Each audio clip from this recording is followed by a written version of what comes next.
always the person saying things about the brand, and I have a team, and you know, sometimes you have to let your team get out and you know, be a voice as well. So this was their night to do that. But if you do have any questions, I am here to answer. No, Cliff, sing. So I have a question. The last time we were here, we did the sports panel, and since then it seems that several other high-profile athletes have come out. This is a huge topic. Have you seen the momentum spiral in the last 30 days? Well, I'm happy that it spiraled in the last 30 days. You know, I jumped off the cliff, so to speak. And, you know, went out to the deep end, and you know, I knew it was going to create a buzz. I'm excited to be out in front of it. You know, it's a huge opportunity.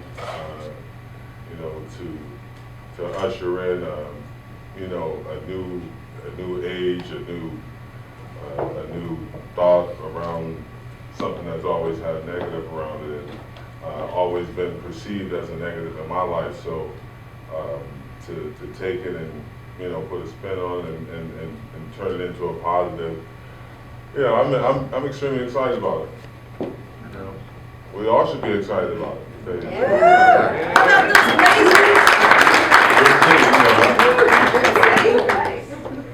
I have a question.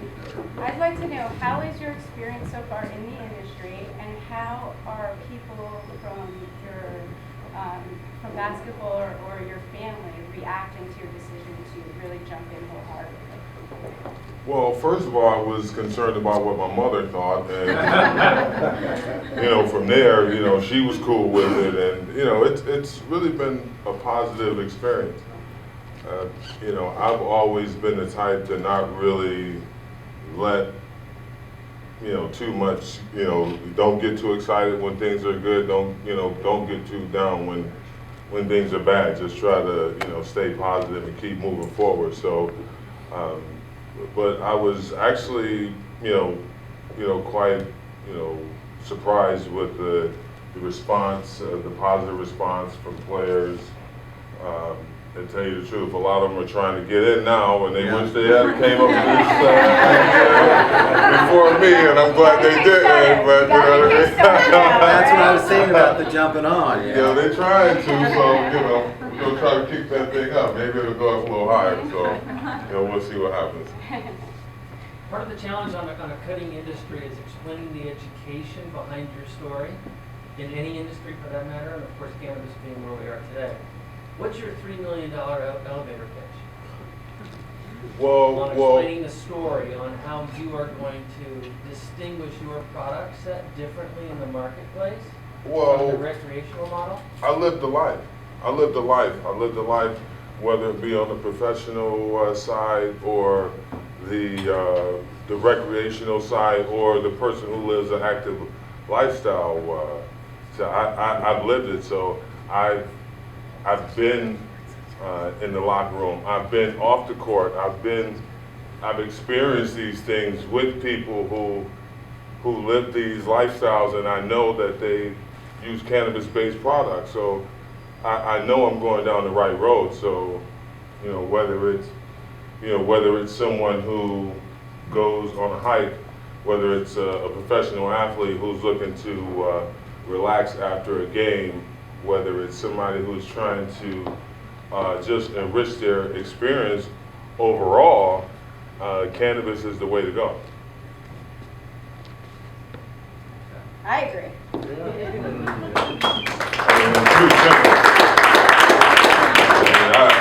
I was able to play 18 years and, you know, stay away from the pharmaceutical and the opiates that they try to, you know, use to keep the players out on the floor.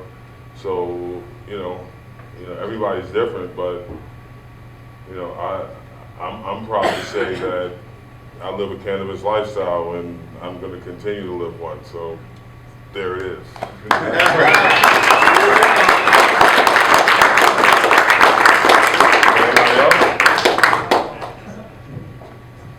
One more.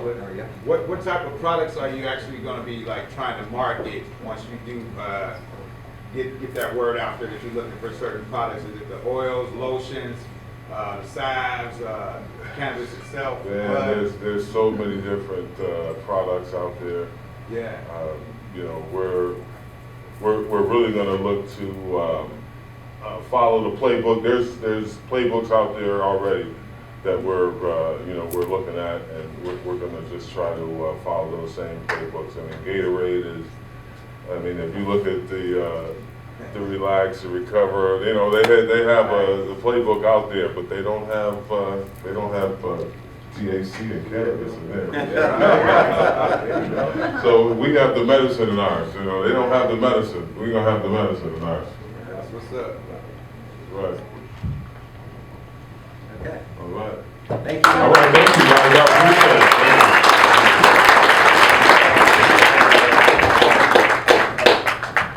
Thank you. Let's hear it for Cliff Robinson. This is fantastic. Lots and lots. This is a story which we will continue. Okay, enough of celebrity athletes. Let's get back to the numbers. I'm going to bring up Bo Whitney. Most of you guys have been quoting probably when I say it's the fastest growing industry in the country, and you hear $5.4 billion and $20 billion in the next 5 years. Most of those numbers come from guys like Bo Whitney, who has contributed to the OLCC's considerations and is working with folks like ArcView and is working with the MJBA and Frontrunner to start quantifying that business intelligence. So I'm going to bring Bo up, and he's got some exciting, some news really. You just published some data, which you guys are going to be among the first to hear. So come on.